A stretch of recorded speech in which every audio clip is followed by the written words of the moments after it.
ನನ್ನ ಹೆಸರು ತನುಜ. ನಾನು 2ನೇ ತರಗತಿಯಲ್ಲಿ ಓದುತ್ತಿದ್ದೇನೆ. ನಾನು ಸಾರಿಗೆ ವಿಧಗಳ ಬಗ್ಗೆ ತಿಳಿಸುತ್ತೇನೆ.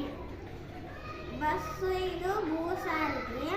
ನೆಲದ ಮೇಲೆ ಚಲಿಸುವ ವಾಹನಕ್ಕೆ ಭೂ ಸಾರಿಗೆ ಎನ್ನುತ್ತಾರೆ. ತೆಪ್ಪ ಇದು ಜಲ ಸಾರಿಗೆ. ನೀರಿನ ಮೇಲೆ ಚಲಿಸುವ ವಾಹನಕ್ಕೆ ಜಲ ಸಾರಿಗೆ ಎನ್ನುತ್ತಾರೆ. ವಿಮಾನ ಇದು ವಾಯು ಸಾರಿಗೆ.